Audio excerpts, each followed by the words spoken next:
cash, gold, and jewelry, all seized by the federal government without due process or an explanation. And now there's an organization that is suing them for this injustice, and we'll discuss it and the lessons that we can take from this as we explore.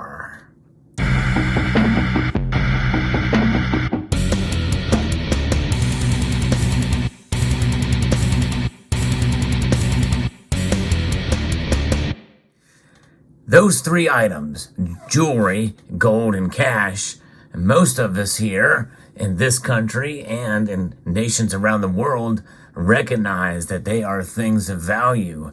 And in spite of this digital age, I think you can ask anybody on the street as to the value of gold, and most will say that yes, gold certainly is valuable. And jewelry, though it comes in many different forms, from cheap costume jewelry to the most expensive gold and diamond encrusted pieces, those are seen as a valuable asset and item. And cash, well, it just depends on what kind of cash it is. You know, this dollar bill is only worth $1. And by the way, that dollar is worth a whole lot less now than it was a year ago, and even less than 2 years ago. But that's a story for another day. But nonetheless, you amass a certain amount of cash, you're talking about a lot of value. And this government seizure amounts to $100 million in cash, gold, and jewelry from citizens without explanation. So this is breaking news. Now, most of you may remember that are familiar with my channel. I actually did a story about this, several videos outlining this story. And this is the latest in this saga, that they are finally being sued for this, what I feel is an injustice. The U.S. government won't specify why it abruptly seized more than $100 million from people's safety deposit boxes in California, according to this brand spanking new, freshly minted lawsuit. Will the wheels of justice continue to spin in the favor of those who have seen their gold, jewelry, and cash seized without explanation? Well, we'll find out and see how it goes. But the nonprofit Institute for Justice says it's seeking to halt forfeiture proceedings for a group of citizens who've had their assets confiscated by the FBI with little to no explanation.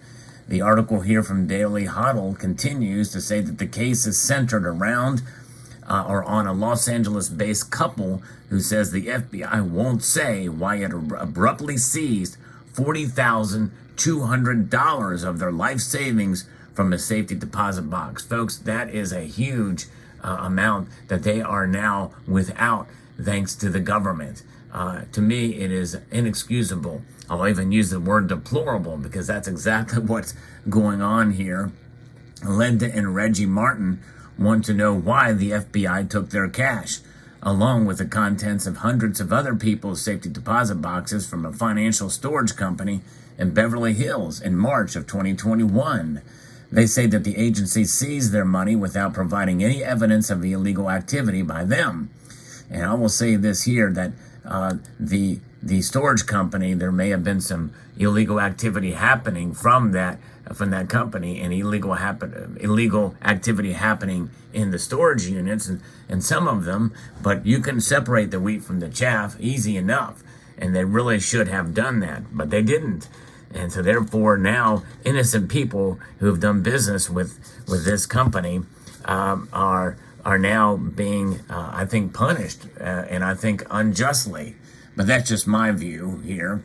Attorney Bob Belden says the FBI's move is plainly immoral and violates the Martins' rights as American citizens.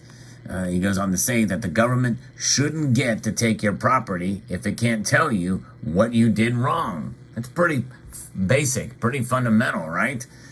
Using civil forfeiture, the government decides for itself whether to take and try to keep property, even when it doesn't suspect the owners of any crime. Then the FBI sends copy and paste forfeiture notices that fail to tell owners anything about why it's trying to take their property. And that's not only wrong, it's unconstitutional.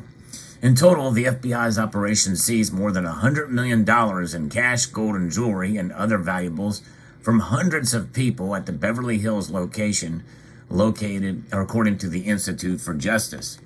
The agency sent blanket notices that indirectly referred to hundreds of federal crimes, but the government refused to say what the couple specifically did wrong. The new lawsuit filed in the U.S. District Court for the District of Columbia asked the court to halt administrative proceedings for everyone who has received one of the FBI's forfeiture notices. To date, Linda says that she and her husband have not been charged with a crime, and there is no indication that they will ever see their money again. So after this many years, a couple of years, 2 years now, there's no charges for a crime. That is unjust. Nonetheless, to date, Linda says that she and her husband have not been charged, and the FBI took my savings nearly 2 years ago, but has never told me why. It's been a confusing and frustrating process from the day my money was taken. No one should have to go through this. Institute for Justice Senior Attorney Bob Fromer says civil and criminal forfeiture is a big moneymaker for federal law enforcement. Thousands of times every year, people receive paltry notices that merely say the government wants to forfeit their property because it might be wrapped up in one of hundreds of federal crimes. Linda's plight highlights the ugly truth that federal forfeiture incentivizes agents to seize as much as they can, even absent any reason to think that a crime was committed. The FBI's policing for profit deliberately leaves property owners in the dark in order to keep them from fighting back. According to the Institute, a federal judge has stated that a separate client involved in the home safety deposit seizure operation received an anemic forfeiture notice, that the FBI violated due process and the Fifth Amendment. Folks, this is unconscionable in my view, and I really hope that they win the lawsuit. And in an age now where we are trusting less and less our three-letter agencies and the government, including the FBI, we're becoming a banana republic. I'll just go ahead and say it, because the way things are going, who knows who they'll go after next for whatever reason. But this being a cash cow, especially in the age of where we are standing with things like the Inflation Reduction Act, which actually increases inflation, and the Fiscal Responsibility Act, which actually is fiscally irresponsible. They're gaslighting us, folks. And this is not the country that it was even 10 years ago, much less 5 years ago. And this is a very sad state of affairs that this is having to be done. These people have I think, a very legitimate case, and I hope that they win, and I hope it sets a precedent that the government cannot get away with seizing your valuables. There are some lessons to be learned here, folks, and that is to, I think it's probably a good idea to avoid safety deposit boxes because they are not really protected. There's a lot of fine print. I spoke to a bank about it, and they say that, you typically do not have the protections for any items that you have. I don't think they're really protected by FDIC, and in case of a fire or burglary or even mistakes that the bank may make. In other words, they go in and give the contents of your safe deposit box when they should have given it to somebody else. In other words, they make a mistake and they open the wrong drawer. So things like that. The best thing to do is to store your valuables in a safe space at home or with a friend or family member that has great protections. Security is paramount when storing your precious metals. You cannot be too careful, and make sure that they're heavily protected and well guarded. It is your property. You got it, and you obtained your cash, gold, and jewelry legally, so no one has a right to it, and they should not be seized for any reason, because due process is paramount and important.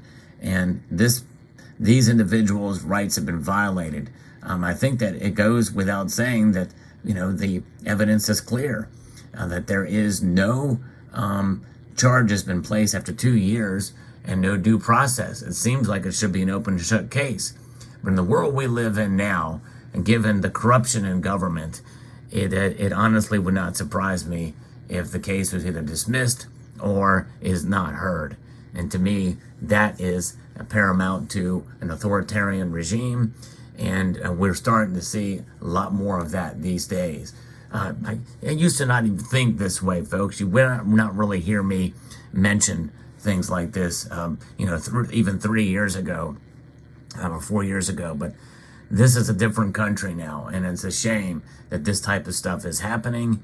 And we know that there's been seizures, especially related to drug crimes, and that's a whole nother topic of discussion that people can have reasonable disagreements about. But I think, more than likely, that has been abused too. I think most can agree about that. But this type of thing, I think, takes it to a whole new level. And I think this is an important lesson for us all, that we are to protect our belongings. And we're to, we worked hard for them. And no one should steal them, including the U.S. government. Many people feel that taxation itself is a form of theft. Now, reasonable people can agree or disagree about that as well. But nonetheless, this, though, is egregious in my view. And so I think it's incumbent upon us to be careful out there and understand that the banks necessarily are not your friend. And that's why I have taken upon myself to protect some of my wealth in the form of gold, and even cash on hand, and even jewelry in this case here. This is a platinum ring, a 24 karat or a pure platinum ring, 3 nines fine, maybe 3 nines fine and a 5. And then this is a 3 nines fine gold ring.